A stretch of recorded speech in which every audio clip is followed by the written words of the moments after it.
Welcome to the fourth episode. Welcome to the fourth episode of Let's Talk. My name is Sana Zindra. Um, Let me just start off by saying this that doing this show was not easy for all of us here at the studios.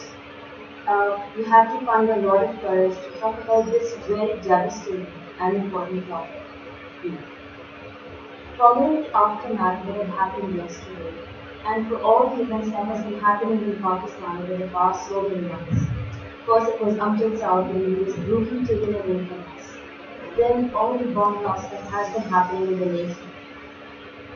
Blasts in Lahore, Northwest, Peshawar, Quetta, and then ED Saab passed away, and then the airfield flight of BK 661. It's been not an easy journey for all of the Pakistanis. And we thought it was an important topic to discuss right now. Um, there are so many names that I can name right now, people who lost their lives.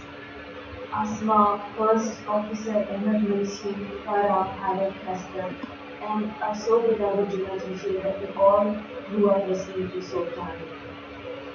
There is no right or wrong way to deal with this. How to overcome grief is an important subject that we will be talking in the next hour. It is rough and it's very different for every person. It's not about coping, but it's about coping with the loss. Today at Fiverr we will be discussing on exactly how to do that. I have Fatima here, who is a holistic life coach and a nutritionist therapist. She's working with Care for Health and she has around 500 hours working hours in both fields. So Fatima, can you just tell us a little bit about grief and how we can progress? Grief is a very important emotion, and unfortunately, it's been shamed, and it's not looked upon very nicely, and it comes in the part of a negative feeling. And to be honest, it does not need to be that way, and hence it becomes difficult to deal with grief because what we're trying to do is just to avoid it.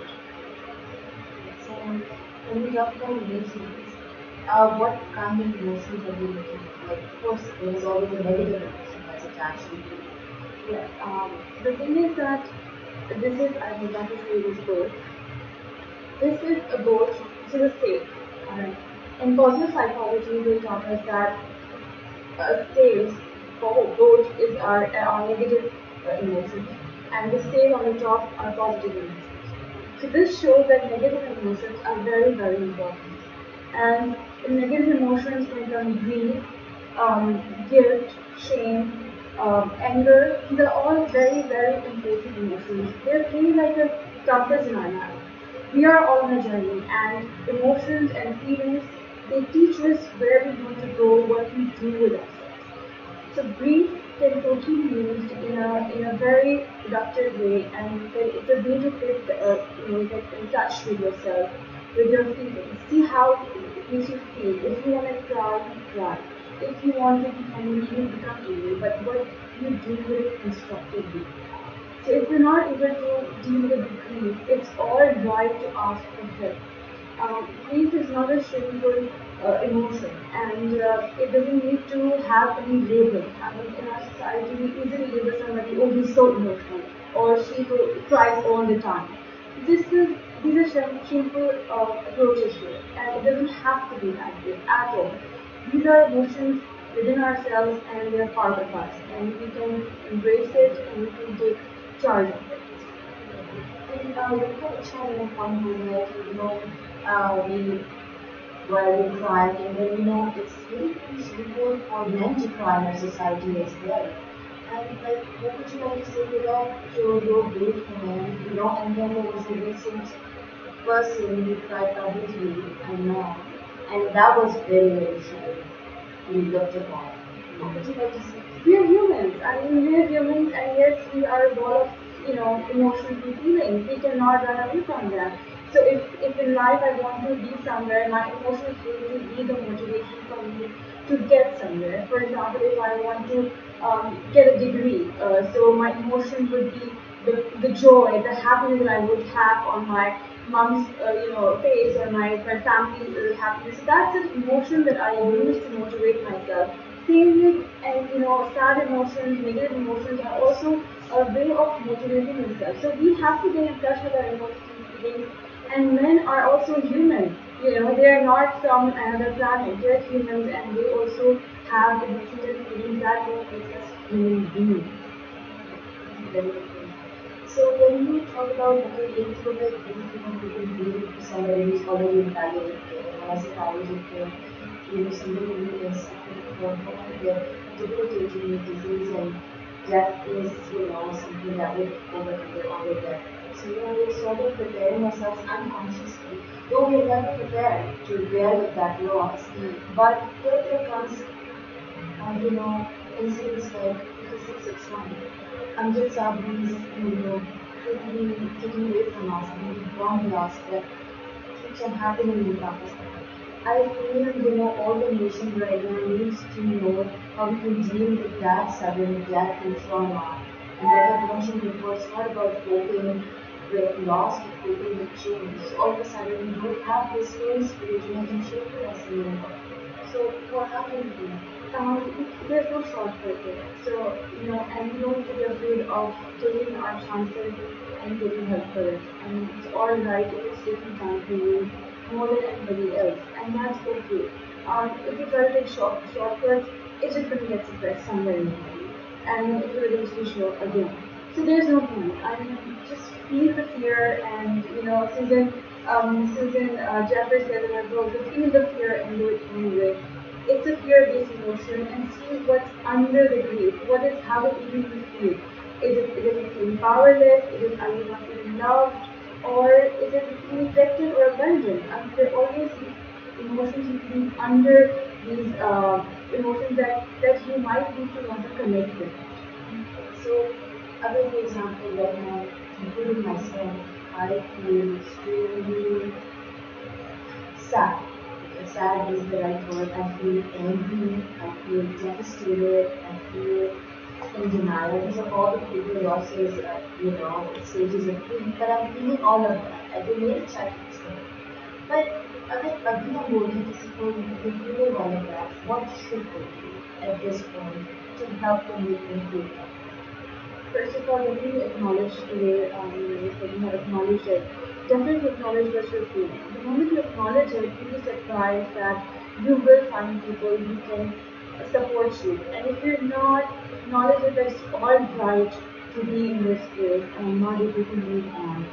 We try to move on so much that we lose the touch with ourselves. We just want to get over it, move on, and just head forward. It doesn't work that way. Then that grief just it turns into anger, and then it just becomes even more things to deal with. So if you're sad and you're sad, and that's all right. It's not a shameful thing. It's not a negative thing. Yes, it has all those labels. It becomes even more difficult to deal with it and don't know who to ask, who to talk, because most of us are also struggling as well. And so open your horizon, expand yourself.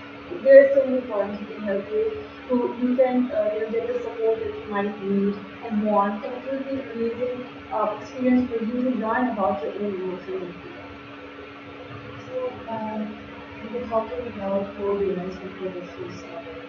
And one thing that I understood was to touch base on the client phobia that I think with other people who are watching right now. So, how could we deal with that part of fear of uncertainty? Phobias are definitely very complicated, not because they're difficult, it's because there's something underneath it. Phobias, there are many kinds of phobias. There's flying phobias, there are phobias in animal situations, and many things, right? They can be real, they can go away. Just become aware that I have a phobia and it's alright. It's not a shameful thing for me to have this phobia. And who can I go to and what book can I read? How to look for it? Where to go to understand what my phobia is trying to tell me. So, अगर किसी को for example again phobia है, तो we should look up a counselor, get the right counselor, and they have amazing counselors, and then a lot of other avenues too that you can find a counselor too, because it's very nice. We were talking about, I've said it in the past as well, to diet is an extremely important thing. I talked about some food groups as testing and going to depression as well. We talked about the community tribe and the Lebanon tribes that we have less than 1% of depression in that tribe. Average, we're talking about 100,000 people. But interestingly, we have nutritional therapists, so she will talk about, right? So we will talk about some of the food groups that can help deal with that emotion that we were saying before. Definitely, I mean, fats and calcium are very important to help us move from our instinct brain, which feels the emotions deeply, and that's perfectly fine. We're coming to the thinking brain, which is the frontal cortex. So calcium does play a major role, and milk has a very small amount of calcium, but there are almonds, there's spinach, there's cauliflower, cabbage, they all contain calcium. So increase the intake of these vegetables to be able to get more connected with your front brain and thinking brain, and you will realize that you have the power or not. So you feel that we can also touch base with the green on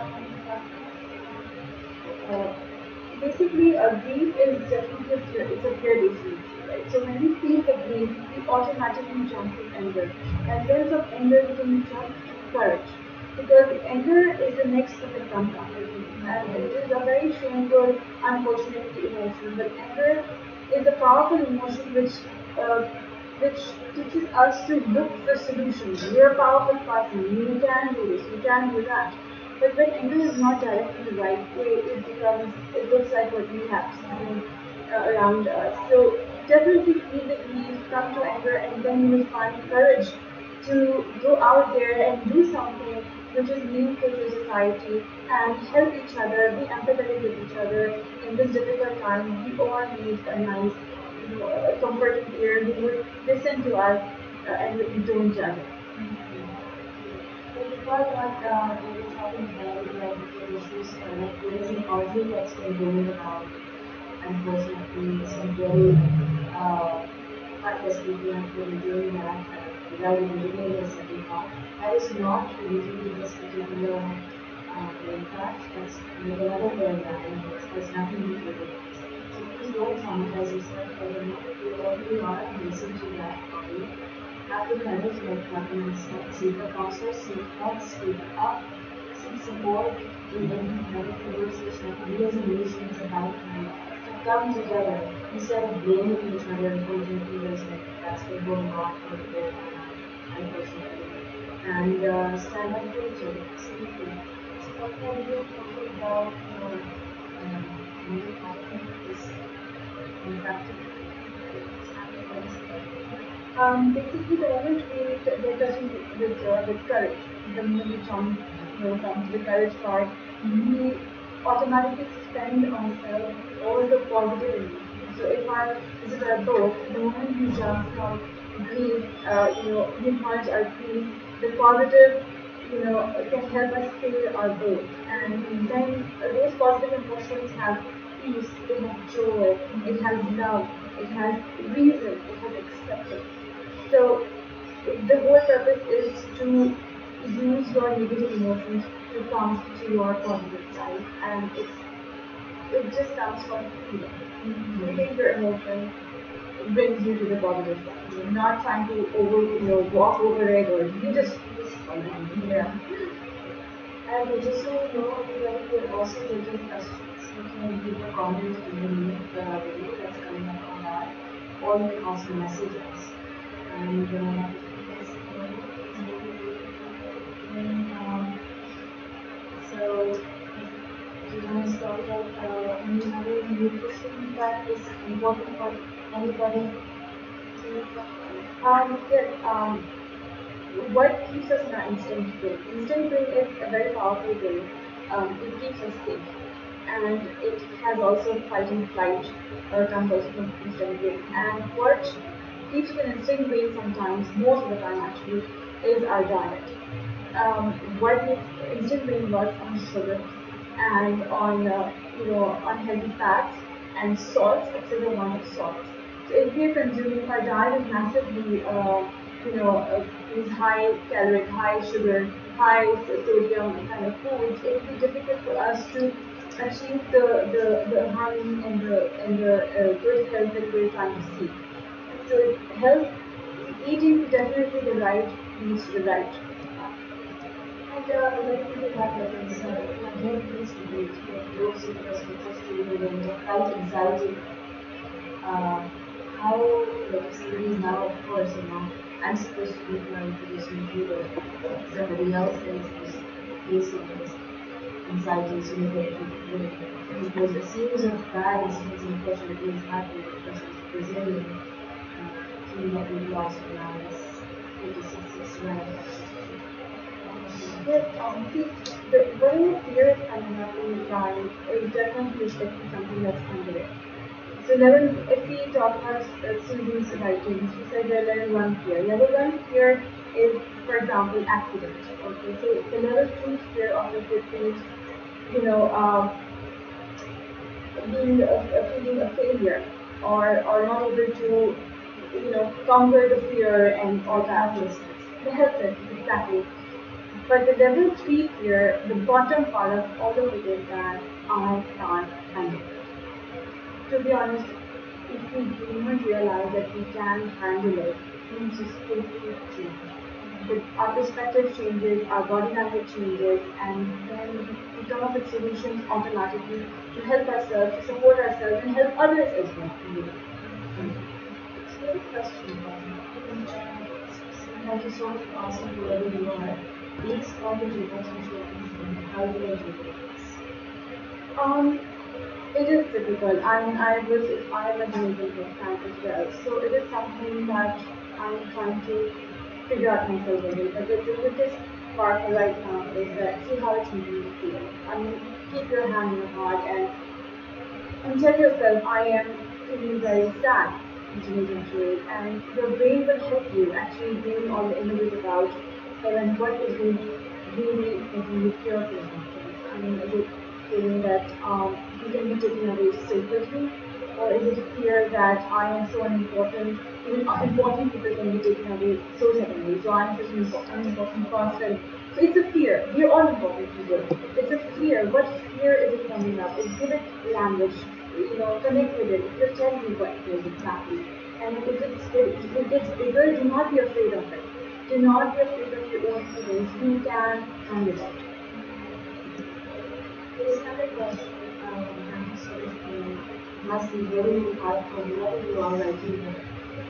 I'm still in shock given that it's unfair and I feel sudden death keeps the people left behind hanging. How do I channel my fear? That's a very good question. I'll repeat the question again. I'm still in shock. It feels like it's unfair and I feel sudden death keeps the people left behind hanging. How do I channel my fear? As you said very well, that it's not the case of, Yeah, I said that coping with loss, but coping with the change. It's a duty. Absolutely. We all are feeling it. Absolutely. But I'll let you know. It is sudden, and when sudden thing happens, it definitely leaves you mapless, and you feel, oh my gosh, where to head? But let me just tell you something. Your emotions and your feelings are your compass. They will tell you where you want to head. So whatever you feel, give it language. If you feel abandoned, say I'm feeling abandoned. You can say, um, you know, that person left me. If you're feeling angry at that person, and that's all right. And if it's too big to deal with, please get help. Please get the support because such things and such incidents do leave us sometimes helpless. And it doesn't mean that we can't be helped or we are so left in the open place. We are here. There's care for help is there. There's so many psychologists out there. You can consult. You can definitely help you with getting moving forward.